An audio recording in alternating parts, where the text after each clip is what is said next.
السلام عليكم ورحمة الله تعالى وبركاته.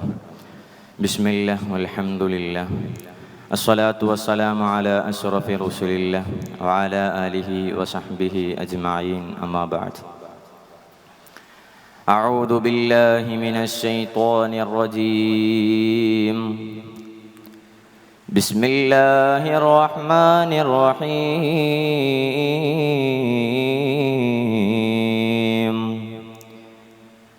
إذا جاء نصر الله والفتح ورأيت الناس يدخلون في دين الله أفواجا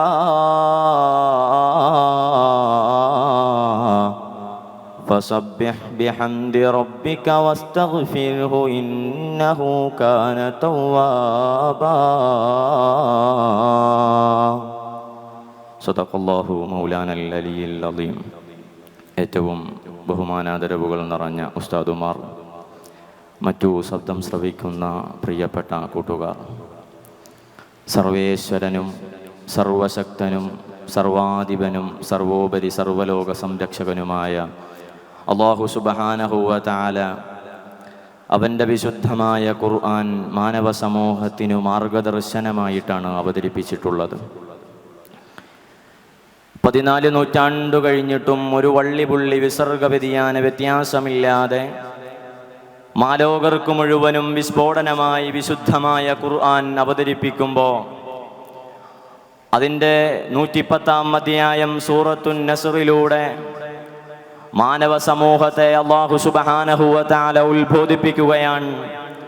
ഇദാ ജാഅ നസ്റുല്ലാഹി വൽ ഫത്ഹ് ورأيت الناس يدخلون في دين الله أفواجا فسبح بحمد ربك واستغفره إنه كان توابا. മക്കത്തിന്റെ മണലാരണ്യത്തിൽ നിന്ന് ഹബീബായ മുഹമ്മദുർ റസൂലുള്ളാഹി സ്വല്ലല്ലാഹു അലൈഹി വസല്ലമ തങ്ങൾ ഖുറൈശികളുടെ ഭാഗത്ത് നിന്നുള്ള അസഹനീയമായ വേദനകളും യാതനകളും സഹിച്ച് അള്ളാഹുവിന്റെ ഭാഗത്ത് നിന്നുള്ള ഓർഡർ വരുമ്പോൾ അള്ളാഹുവിൻ്റെ റസൂൽ സല്ലല്ലാഹു അലൈഹി വസല്ലമ തങ്ങൾ അതിയേറ്റ് സ്നേഹിച്ച മക്ക വിട്ട് മദീനയിലേക്ക് പോവുകയാണ്. ആ സമയത്ത് അള്ളാഹു കൊടുക്കുന്നൊരു വാക്കുണ്ട്, ലറദ്ദൂക ഇലാ മആദ്. ഓ നബിയെ, അങ്ങയെ നാം തീർച്ചയായും ഈ മക്കയുടെ മണ്ണിലേക്ക് തിരിച്ചു കൊണ്ടുവരിക തന്നെ ചെയ്യുമെന്ന അള്ളാഹുവിൻ്റെ വാക്കിൻ്റെ വാഗ്ദത്ത പുലരണമാണ് ഈ ഫത്ഹ് മക്ക കൊണ്ട് നടക്കുന്നതെന്ന് മഹാന്മാരായ മുഫസ്സിരീങ്ങൾ രേഖപ്പെടുത്തുകയാണ്. കടന്നു വരികയാണ് സൂറത്തുൻ നസ്റിന്റെ ഉള്ളറകളിലേക്ക്. ഇദാ ജാഅ നസ്റുല്ലാഹി വൽ ഫത്ഹ്. ഓ നബിയേ, അള്ളാഹുവിൻ്റെ ഭാഗത്ത് നിന്നുള്ള സഹായം അങ്ങയ്ക്ക് വന്നു കഴിഞ്ഞാൽ, വൽ ഫത്ഹി, മക്ക ഫത്ഹും വന്നു കഴിഞ്ഞാൽ, അള്ളാഹുവിൻ്റെ ഭാഗത്ത് നിന്നുള്ള സഹായം വന്നു കഴിഞ്ഞാൽ, സഹോദരങ്ങളെ, മക്കത്തിൻ്റെ മലരാരണ്യത്തിൽ അല്ലാഹുവിൻ്റെ റസൂൽ സഹിച്ച വേദനകൾക്ക് അതിരില്ലല്ലോ. മദീനയിലേക്ക് പോകുമ്പോഴും അവർ വെറുതെ വിടുന്നില്ല.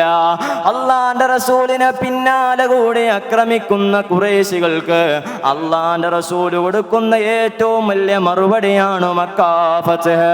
അതിനുള്ള അള്ളാഹുവിൻ്റെ സഹായം വന്നു കഴിഞ്ഞാൽ, മക്ക ഫത്ഹ് വന്നു കഴിഞ്ഞാ, സഹോദരങ്ങളെ, മക്ക ഫത്ഹ് സമകാലിക ലോകത്ത് ഏറ്റവും കൂടുതൽ ചർച്ച ചെയ്യേണ്ട ഒരു വിഷയമാ. ഈ ലോകത്ത് പിഞ്ചോമനകളെ കൊന്നൊടുക്കുന്ന വർത്തമാന കാലത്ത് നിന്നുകൊണ്ട് ഫത്ഹ് മക്ക സംസാരിക്കുമ്പോ അല്ലാഹുവിന്റെ റസൂല് 10,000-ഓളം വരുന്ന സഹാബത്തുമായി മക്ക പിടിച്ചെടുക്കാൻ വേണ്ടി മക്കത്തിന്റെ മരണാരണ്യത്തിലേക്ക് കടന്നു വരുമ്പോ, അള്ളാന്റെ റസൂല് മക്കത്തിലേക്ക് കടന്നു വരുമ്പോ അള്ളാന്റെ റസൂല് പൊരുത്തപ്പെട്ടു കൊടുക്കുകയാണ്. തന്നെ ആക്രമിച്ച സർവ്വ ഖുറൈശികൾക്കും അള്ളാന്റെ റസൂല് പൊരുത്തപ്പെട്ടു കൊടുക്കുകയാണ്. മന്ദഖല മസ്ജിദ് ഫഹുവ ആമിൻ, മന്ദഖല ദാറ അബൂ സുഫിയാൻ ഫഹുവ ആമിൻ.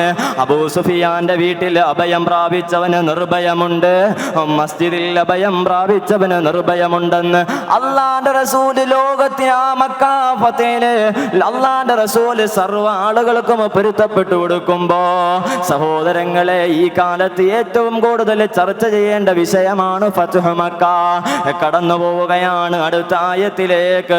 ഇദാ ജാഅ നസ്റുല്ലാഹി വൽ ഫത്ഹ് വറഅയ്ത അന്നാസ യദ്ഖുലൂന ഫീ ദീനില്ലാഹി അഫ്വാജാ.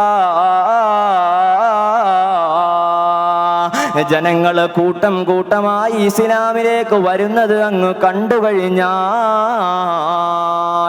സഹോദരങ്ങളെ, പരിശുദ്ധമായ ഖുർആൻ എത്ര മനോഹരമാണ്, എത്ര സുന്ദരമാണ്, എത്ര പരിപാവനമാണ് സഹോദരങ്ങളെ. ഫത്ഹു മക്ക കഴിഞ്ഞ് അല്ലാഹുവിന്റെ റസൂലിനോട് ജിബ്രീൽ വന്നുകൊണ്ട് പറയുന്നു, ഇദാ ജാഅ നസ്റുല്ലാഹി വൽ ഫത്ഹ് വറഅയ്ത അന്നാസ യദ്ഖുലൂന ഫീ ദീനില്ലാഹി അഫ്വാജാ. ജനങ്ങൾ കൂട്ടം കൂട്ടമായി ഇസ്ലാമിലേക്ക് വരുന്നത് അങ്ങ് കണ്ടു കഴിഞ്ഞാൽ, സഹോദരങ്ങളെ, മക്ക ഫത്ഹിന് ശേഷം ആദ്യമായി ഇസ്ലാമിലേക്ക് കടന്നു വന്നത് 600 പേരായിരുന്നു എന്ന് തഫ്സീറിൽ കാണാം. അത്രത്തോളം എത്ര സുന്ദരമായ പരിശുദ്ധമായ ഖുർആനിന്റെ പ്രഖ്യാപനമാണ്.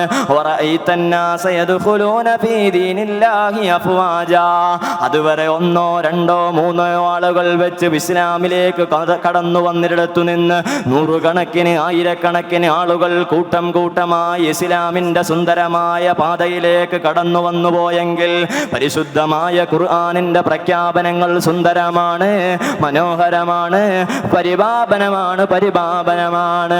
അതുകൊണ്ട് നബിയേ, ഫസബ്ബിഹ് ബിഹംദി റബ്ബിക വസ്തഗ്ഫിർഹു ഇന്നഹു കാന തവ്വാബാ.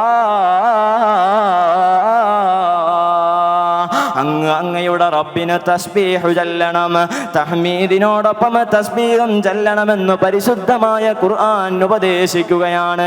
സഹോദരങ്ങളെ, എത്ര വലിയ പ്രതിസന്ധി വന്നാലും, എത്ര വലിയ പ്രയാസങ്ങൾ വന്നാലും, എത്ര വലിയ പ്രശ്നങ്ങൾ ജീവിതത്തിന് നടുക്കുമാറ്, എത്ര വലിയ പ്രശ്നങ്ങളും പ്രതിസന്ധികളും കടന്നു വന്നാലും റബ്ബിനെ മറക്കാൻ പാടില്ല. അള്ളാഹു എന്നെ കാണുന്നില്ലേ, അള്ളാഹു എന്റെ പ്രശ്നങ്ങൾ കാണുന്നില്ലേ, ഞാൻ റബ്ബിനോട് ദുആ ചെയ്യുന്നുണ്ടല്ലോ, റബ്ബേ എന്റെ പ്രശ്നങ്ങളൊന്ന് മാറ്റിത്താ റബ്ബേ എന്ന് അള്ളാഹുവിനോട് ഞാൻ പാതിരാവിന്റെ നിശബ്ദതയിൽ തഹജ്ജുദ് നിസ്കരിച്ചിട്ട് റബ്ബിനോട് ദുആ ചെയ്യുന്നുണ്ട്. പക്ഷേ അള്ളാഹു എന്റെ പ്രശ്നങ്ങൾ മാറ്റിത്തരുന്നില്ലെന്ന് പരാതി പറയല്ല. ഫസബ്ബിഹ് ബിഹംദി റബ്ബിക വസ്തഗ്ഫിർഹു ഇന്നഹു കാന തവ്വാബാ. അങ്ങയുടെ റബ്ബിനെ തസ്ബീഹ് ചൊല്ലണേ, തഹ്മീദിനോടൊപ്പം തസ്ബീഹും ചൊല്ലണേ എന്ന് പരിശുദ്ധമായ ഖുർആൻ ഉപദേശിക്കുകയാണ്. വസ്തഗ്ഫിർഹു, ഓ നബിയേ, അങ്ങ് പാപമോചനം തേടണേ നബിയേ. ജീവിതത്തിൽ ഒരിക്കൽ പോലും തെറ്റു ചെയ്തിട്ടില്ലാത്ത, തെറ്റിനോടൊരു ലഞ്ചന പോലും ജീവിതത്തിന്റെ നിഖില മേഖലകളിൽ വന്നിട്ടില്ലാത്ത ഹബീബായ മുഹമ്മദുർ റസൂലുള്ളാഹ് സല്ലല്ലാഹു അലൈഹി വസല്ലമ തങ്ങളോട് മുഖറബുൽ അംലാഖു മലക്കു ജിബ്രീൽ അലൈഹിസ്സലാം വഴി പരിശുദ്ധമായ ഹബീബായ മുഹമ്മദുർ റസൂലുള്ളാഹി സല്ലല്ലാഹു അലൈഹി വസല്ലമ തങ്ങളോട് അല്ലാഹു പറയുകയാണ്, വസ്തഗ്ഫിർഹു, നീ അല്ലാഹുവിന്റെ റസൂലിനോട് പറയുന്നു പാപമോചനം തേടണം. എന്തിനാണ് അല്ലാഹുവിന്റെ റസൂലിനോട് പാപമോചനം തേടണമെന്ന് അല്ലാഹു പറഞ്ഞതെന്നറിയുമോ? ഞാനും നിങ്ങളും അടങ്ങുന്ന അല്ലാഹുവിന്റെ റസൂലിന്റെ സുന്ദരമായ ഈ ഉമ്മത്തിനെ ഉപദേശിക്കാനാണ്. എന്തു പ്രതിസന്ധി വന്നാലും, എന്തു പ്രശ്നങ്ങൾ വന്നാലും, എന്ത് സൗഭാഗ്യങ്ങൾ വന്നാലും, എന്ത് ഉപകാരങ്ങൾ വന്നാലും അള്ളാഹുവിനെ ഓർക്കണം, അള്ളാഹുവിനോട് ഇസ്തിഗ്ഫാർ ചൊല്ലണമെന്ന് ഉപദേശിക്കാൻ വേണ്ടിയാണ് വസ്തഗ്ഫിർഹു എന്ന് പറഞ്ഞതെന്ന് മഹാനായ ഇബ്നു കസീർ റളിയല്ലാഹു അൻഹു അവിടുത്തെ തഫ്സീറിൽ രേഖപ്പെടുത്തുന്നത് കാണാം. ഇന്നഹു കാന തവ്വാബാ. അള്ളാഹു പാപമോചനം സ്വീകരിക്കുന്നവനാണ്, അള്ളാഹു തൗബ സ്വീകരിക്കുന്നവനാണെന്ന് അള്ളാന്റെ പരിശുദ്ധമായ ഖുർആനിലൂടെ രേഖപ്പെടുത്തുമ്പോ, എന്റെ പ്രിയമുള്ള സഹോദരങ്ങളെ, ജീവിതത്തിൽ എത്ര തെറ്റുകൾ ചെയ്തവരാണ്, ജീവിതത്തിൽ 100 കണക്കിന് തെറ്റുകൾ ചെയ്ത നാം ഒരു ഇസ്തിഗ്ഫാറെങ്കിലും ജീവിതത്തിൽ ചെല്ലാറുണ്ടോ? സഹോദരങ്ങളെ, ഒരു തെറ്റ് പോലും ചെയ്യാത്ത അല്ലാഹുവിന്റെ റസൂൽ സല്ലല്ലാഹു അലൈഹി വസല്ലമ തങ്ങളാ ജീവിതത്തിൽ 70 തവണ ഇസ്തിഗ്ഫാർ ഓരോ ദിവസവും ചെല്ലുമായിരുന്നു എന്ന് മഹാന്മാര് പറയുന്നു.